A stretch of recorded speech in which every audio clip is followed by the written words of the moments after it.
Hello and welcome to the lecture series on railways, harbour, tunneling and airport for the subject code 18 CV 645, module 5, session 3. In this session, we are going to discuss about airport payment design, elements of taxiway and design, airport zone, passenger facilities and services, and lastly the references. Moving on to the airport payment design, the main purpose of an airport payment is to provide a satisfactory surface upon which aircraft can be operated. So, operation means both takeoff and landing.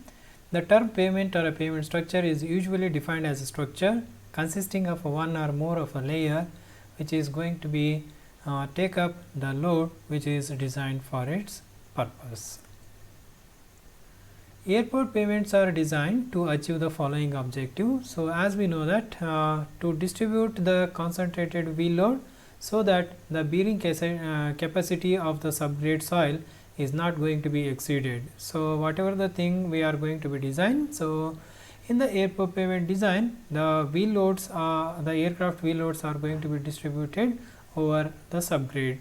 In order to do so, we need to have some adequate thickness for each of the layer, so that whatever the applied load on the subgrade or any of the structural layer do not lead to the failure. So, whatever the layer we are going to be constructed, it may be of a sub base or a base layer or a subgrade. So, it does not lead to the failure upon application of a distributed concentrated wheel load.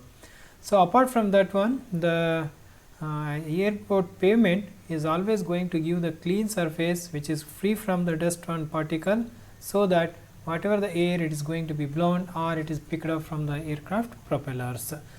Apart from that one, so airport pavement is also so designed that it should have some adequate support for the load it is being imposed by the aircraft by using the particular airport. Apart from that one, it should also provide a smooth and safe all-weather riding surface. So, these are the some of the objects of providing the airport payment with respect to the airport payment design has been concerned. Moving on to the airport payment. So, as we know that we are going to be providing the payment in the form of structural layers, both in case of runways and a taxiway. Also the loading area and maintenance area. So, in such a cases load is going to be playing a very crucial on criteria when with respect to the type of a aircraft, their wheel configurations, etc. Apart from that one, the subgrade soil strength. Apart from that one, it is also been stated that airport payment must also be have a sufficient stability to resist the imposed load and also to withstand some of the abrasive action caused by the traffic, and also it has to resist the adverse weather condition and other deteriorating influences. That is what we have to keep it in mind. What is the design wheel load, wheel configuration, tire pressure, strength of the subgrade. Apart from that one, what is the type of wheel it is going to be operating, and some deteriorating conditions with respect to the payment design has been concerned. So, moving on to the elements of taxiway and design components has been concerned. So, we know that this is also a component part of airport. It is going to be more similar in line with design principles of runway taxiway.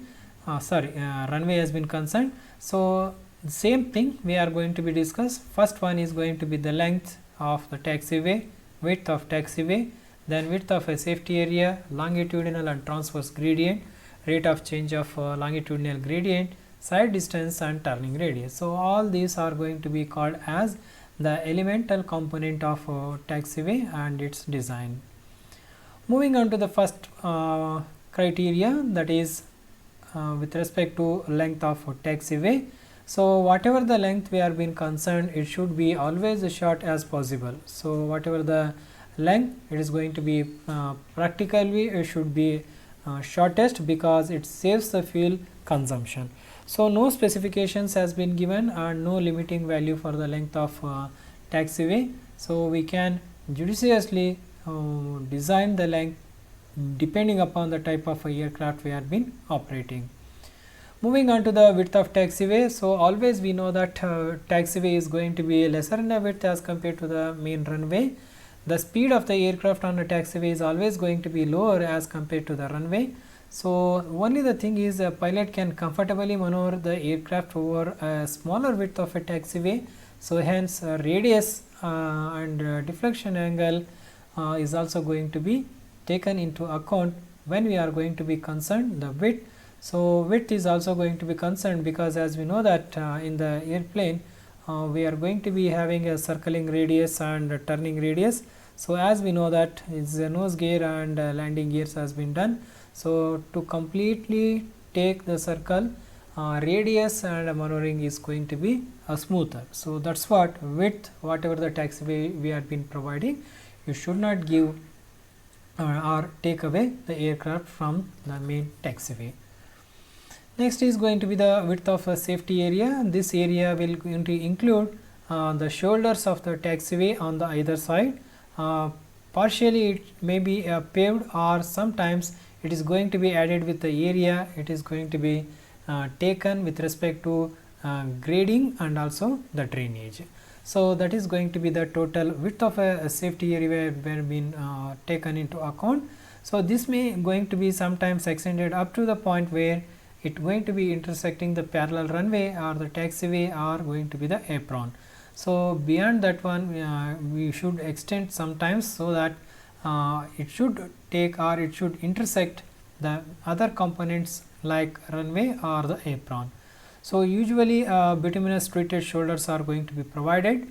So as I said, it should not take away the aircraft. So adjacent to the shoulder, so we should have some hard shoulders. The shoulders must be thick enough to support the airport for the patrolling of a vehicle and also for the sweeping of equipment which is being used in the maintenance purposes. Moving on to the longitudinal gradient. So as we know that if gradient is going to be steeper, it will be greater fuel the consumption which is going to be concerned. Hence ICO has put forward some recommendation for the taxiway has been concerned. Longitudinal gradient should not be exceed 1.5% for A and B type, so 3% for C, D, E type of an airport. On the similar line, we should have some transverse gradient, so it is going to be always from the drainage point or the surface water removal has been concerned.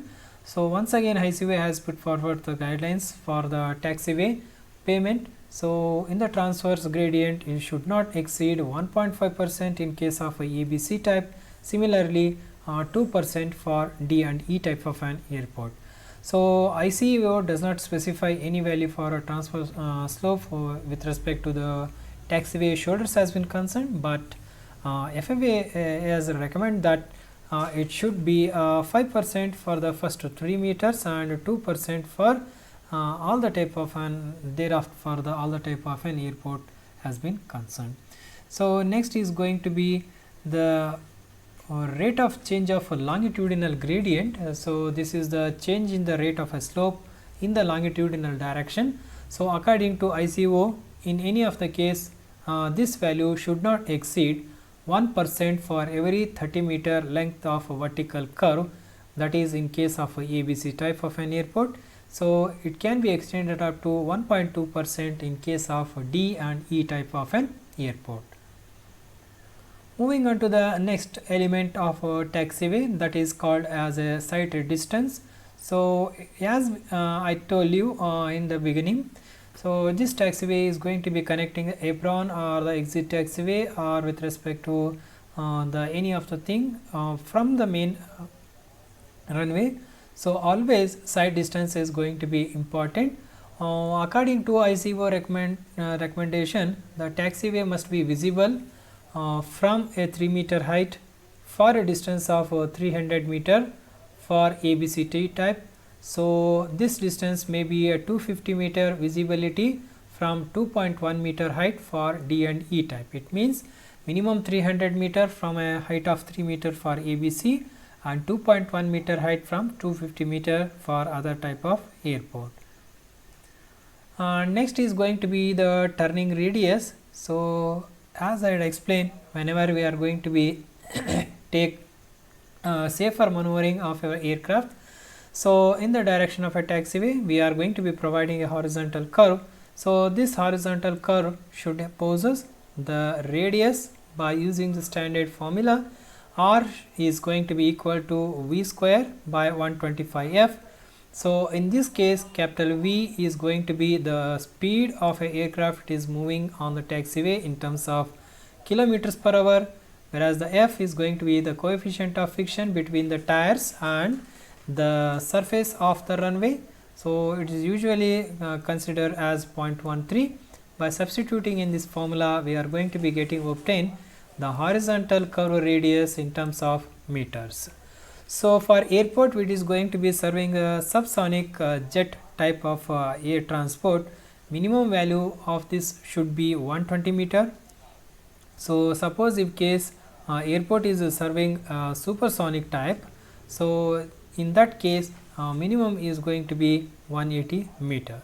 So this numerical has to be kept in mind while we are going to be designing type of an airport with respect to the jet what we are going to be operating. So apart from that one, as I said, this table is going to give you a summary of what we have been shown in the previous slides. So according to the ICO classification of an airport, it starts from A to E. Say for example, if I said A and B, so the taxiway width is going to be 22.5 meters. Maximum longitudinal gradient is 1.5. Similarly, transverse gradient is also going to be 1.5. Maximum rate of change for a longitudinal gradient for every 30 meter is going to be 1%. Similarly, all other type of airport has to be so designed with respect to this particular design standards. Moving on to the next concept, that is airport zones. So we have known that we are designed runway with respect to wind direction. Next is going to be the taxiway and its design components we are discussed. Moving on to the airport design or airport zoning, this is going to be give you a perfect glide path for an aircraft. So this may going to be varied from steep to a flat slope, as all of you know that, but during the takeoff and rate of climb of an aircraft is going to be always limited due to its wing load and engine capacity or the engine power. So a wider clearance area that is known as approach zones are going to be required on the either side of the runway along the direction of takeoff or landing.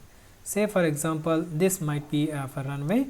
So some amount of clear way or clear zone has to be provided on the adjacent side so that aircraft can be easily landed or easily it can be taken off from the adjacent area.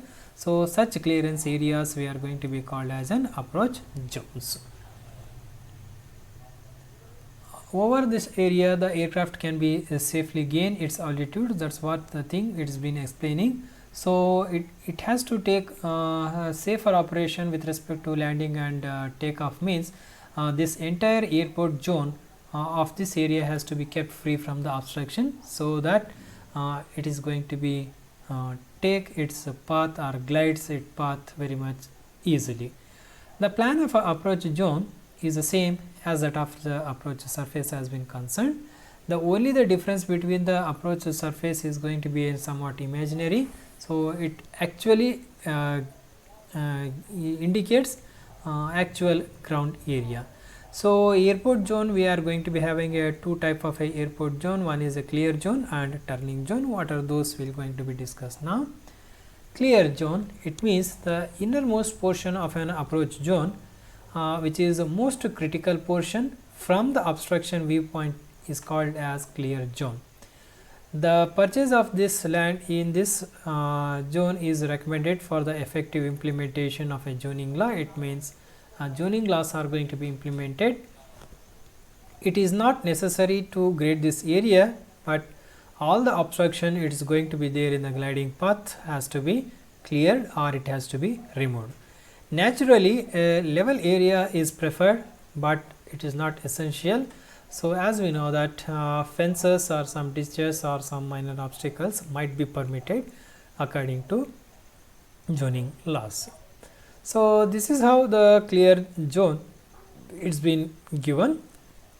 So try to see that this is going to be the runway and it is the edge. So we should have a clear zone from a gap of 60 meter.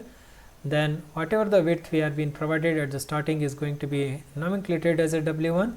Then runway clear zone it's going to be at a distance of a L, that is a length. So after that one, once again we are going to be extending, so till we are going to be having an approach area, approach zone from the 60 meter end to till it is going to be having the cone. According to the dimensions, so the table is going to be given for entry and middle portion and what could be the approach area or the runway clear zone has been concerned.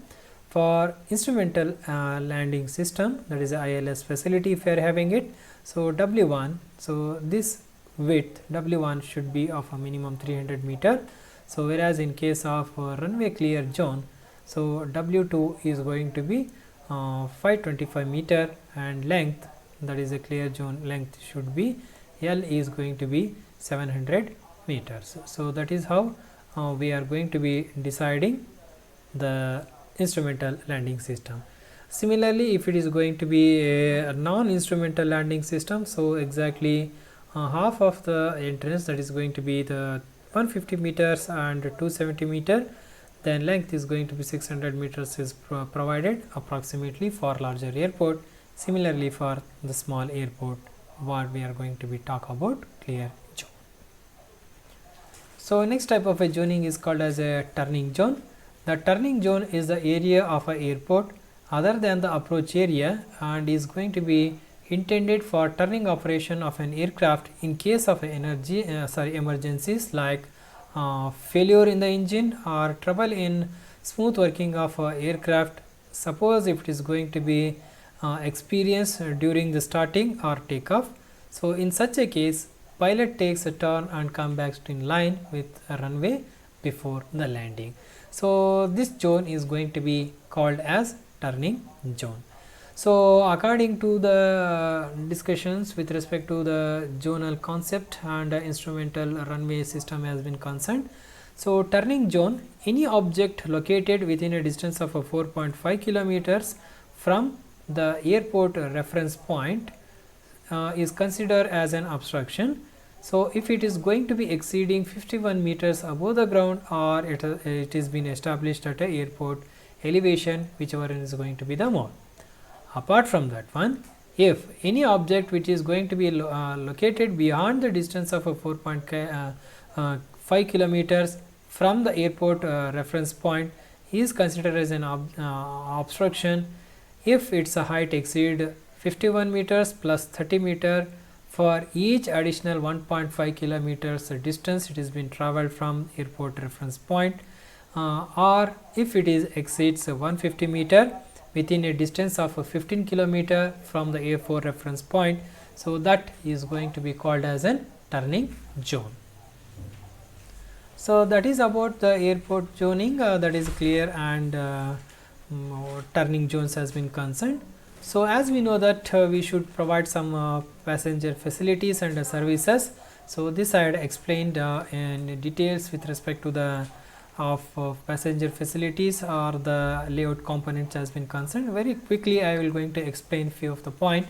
So first one should be a baggage inquiry counter where baggages or allowance are being determined for each of the airline and will depend upon the varieties of factors such as the pair it is being fared for the and what is the type of aircraft we are being using it, so that it should to check all the baggages with respect to allowance information well in advance of setting of an airport has been concerned. So next is going to be the internet access. So if you are having a mobile internet device or smartphone, so you can also have print vital document. So we need to have some kiosko, or we should ensure we can brush up our whatever the last minute booking if you want, or if you want internet banking or whatever the thing. So we should have some internet facilities at the lobbies has been concerned. So next gate is going to be the escape lounge. So whatever the thing, it is been provided with a complimentary of a food and drink and a free Wi-Fi to supply for the unmanned before it is going to be flying. So that facility is going to be called as an escape lounge. Then the prayer hall, someone if you want to have a quiet and reflections, so we can provide at the terminal building prayer rooms as a separate. Apart from that one, we are going to be having a VAT refund, that is a visitor from the various countries, if you want to reclaim their sales or purchases, the VAT refund can be done at the particular passage. So suppose the baggages has to be wrapped and it needs to be weighed before having a checking in, so we are going to be having a luggage point which offers a baggage wrapping facility. So this should be within the landside Concourse Sutton Airport. So after that one, so that ATM, that is the cash machines, and family facilities for the recreations also going to be included as the passenger facility. Apart from that one, information jack, that is, as we know that it is a 24 hours clock. Different flights are having a different schedule, as all 24 hours airport information desk is going to be located, especially in case of international arrivals area, to provide proper information or the inquiries about the information about the flights. Next is going to be the meeting room. Suppose a meeting and conference facilities are available through a variety where nearby hotel spots, so that we can arrange a meeting, so in the lay hours has been concerned. Apart from that one, so additional facilities like postal services, rest and relaxation, smoking area and trolley area has to be provided. So these are some of the facilities what we are going to be providing with respect to the passenger has been concerned, and also the services we are going to be providing. So with this note, we are going to be ending this session. So in this session we are going to be discussed and we are covered the airport zoning and also the elements of taxiway with respect to all the geometrical aspect of the element taxiway. So with this note, we are going to be concluding by referring as the references, as we know that with the same standard references we had been made to prepare this session, and along with the web reference of Wikipedia. Thank you.